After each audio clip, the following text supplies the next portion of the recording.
شروع اللہ کا نام لے کر جو بڑا مہربان نہایت رحم والا ہے۔ یہ لوگ کس چیز کی نسبت ایک دوسرے سے پوچھتے ہیں؟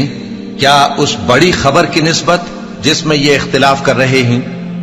دیکھو یہ انقریب جان لیں گے، پھر دیکھو یہ انقریب جان لیں گے۔ کیا ہم نے زمین کو بچھونا نہیں بنایا اور پہاڑوں کو اس کی میخیں نہیں ٹھہرایا؟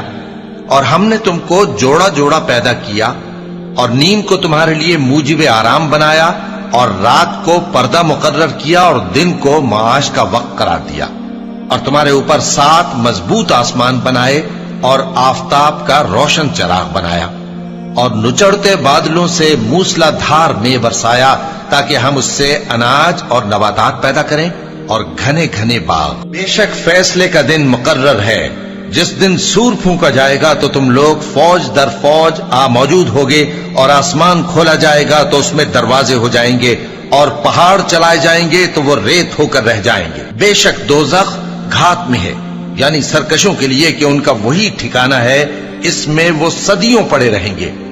وہاں نہ ٹھنڈک کا مزہ چکھیں گے، نہ کچھ پینا نصیب ہوگا مگر کھولتا پانی اور بدبودار پیپ۔ یہ بدلہ ہے ان کے اعمال کے موافق۔ یہ لوگ حساب آخرت کی امید ہی نہیں رکھتے تھے اور ہماری آیتوں کو مسلسل جھٹلاتے رہتے تھے، اور ہم نے ہر چیز کو لکھ کر محفوظ کر رکھا ہے۔ سو اب مزہ چکھو، ہم تم پر عذاب ہی بڑھاتے جائیں گے۔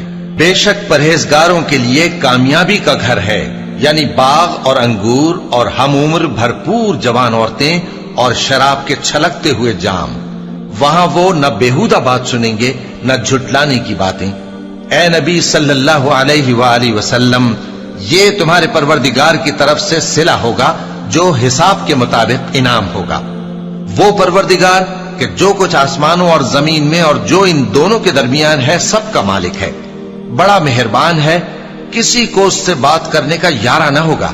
جس دن جبریل امین اور دوسرے فرشتے صف باندھ کر کھڑے ہوں گے تو کوئی بول نہ سکے گا مگر جس کو رحمان اجازت بخشے، اور وہ بات بھی درست ہی کہے۔ یہ دن برحق ہے، پس جو شخص چاہے اپنے پروردگار کے پاس ٹھکانہ بنا لے۔